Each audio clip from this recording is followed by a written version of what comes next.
नई तकनीक और पुरानी परंपराओं को साथ जोड़ते हैं हम हैं गुरुकुल द स्कूल, जहां है स्मार्ट क्लासेस, सीसीटीवी सर्विलांस, अपनों सी केयर और भारतीय संस्कार साथ ही बच्चों के ओवरऑल डेवलपमेंट के लिए weekly singing, dancing and painting competitions and ratio of 1 teacher on every 30 students. Gurukul the school, Somalpur, HMD, Ajmer. Admissions open. जनसंख्या नियंत्रण कानून की मांग को लेकर आज जनसंख्या समाधान फाउंडेशन के पदाधिकारियों ने जिला कलेक्टर को प्रधानमंत्री के नाम ज्ञापन सौंपा है। फाउंडेशन के पदाधिकारियों ने बताया कि अपने अपने जिले सहित देश भर के जिले कार्यकर्ता अपने अपने जिले से कानून की मांग को लेकर हस्ताक्षर समर्थन पत्र लेकर 22 सितंबर 2023 को दिल्ली के गाजियाबाद बॉर्डर स्थित जनसंख्या समाधान फाउंडेशन पर एकत्रित होंगे। यहाँ से 30 सितंबर को सुबह 9 बजे प्रधानमंत्री कार्यालय दिल्ली की ओर रैली के रूप में कूच किया जाएगा।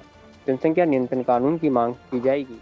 अनादि समाचार का उद्देश्य मूलतः सनातन संस्कृति के प्रचार प्रसार एवं निष्पक्ष और निर्भीक पत्रकारिता के माध्यम से जन जागृति उत्पन्न करना है। फाउंडेशन के तत्वाधान में आज हम सब यहाँ पर कलेक्टर महोदय को ज्ञापन देना है।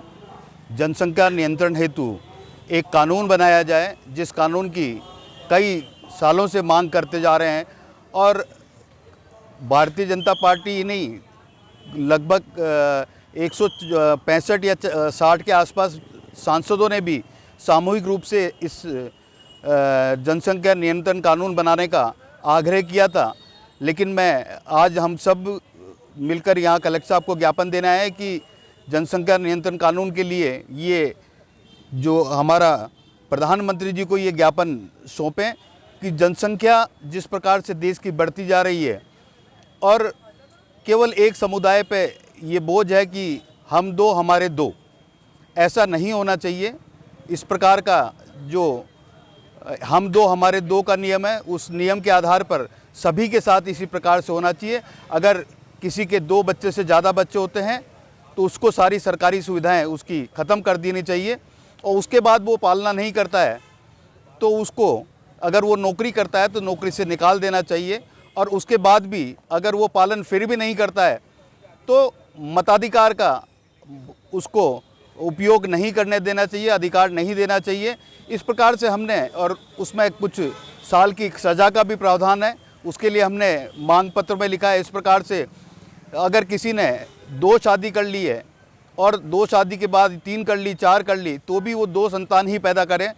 और एक मांग हमारी ये भी है कि अगर जुड़वा बच्चा पैदा हो गए तो उसका फैमिली पूरी हो गई, 2 संतान हो गई। इस प्रकार से हमारी मांग है कि कई पत्नियां होने के बाद उन सब पत्नियों से 2-2 बच्चे ना होकर सिर्फ 2 बच्चे ही उसी को माने जाएंगे। 2 बच्चे से ज़्यादा दूसरी पत्नी से, पति दोनों से जो बच्चे उत्पन्न होंगे उन्हें भी ये लाभ ना मिले। इस प्रकार से हमारा ये मांग पत्र है, हम आज कलेक्टर महोदय को देना है, जो प्रधानमंत्री जी को दिया जाएगा।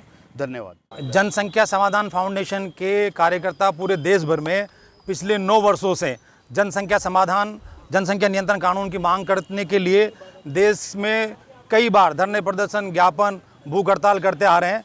परंतु अब आज फिर जनसंख्या दिवस के अवसर पर फाउंडेशन के कार्यकर्ता देश के यशस्वी प्रधानमंत्री माननीय नरेंद्र मोदी जी के नाम जिला कलेक्टर महोदय के माध्यम से एक ज्ञापन हम देने आए हैं कि जिस प्रकार आपने 370 धारा हटाकर देश को कश्मीर से कन्याकुमारी तक, कटक से अटक तक एक रूपता प्रदान की है, इसी प्रकार देश में जनसंख्या कानून बनाकर UCC यूनिफॉर्म सिविल कोड बनाकर देश को समानता प्रदान करें। ऐसा नहीं होना चाहिए कि जो असामान्य रूप से जनसंख्या वृद्धि न केवल पर्यावरण के लिए बढ़ती बेरोजगारी, गरीबी, भूखमरी, इसके लिए भी जिम्मेदार हैं। और कहीं न कहीं अगर ये जनसंख्या इसी प्रकार बढ़ती रही तो भारत गृह युद्ध की ओर चला जाएगा, जिसकी जिम्मेदारी हम सबकी होगी। इसलिए आने वाले सत्र में सख्त जनसंख्या नियंत्रण कानून बनाकर देश की जनता को राहत पहुंचाए ताकि संतुलित जनसंख्या वृद्धि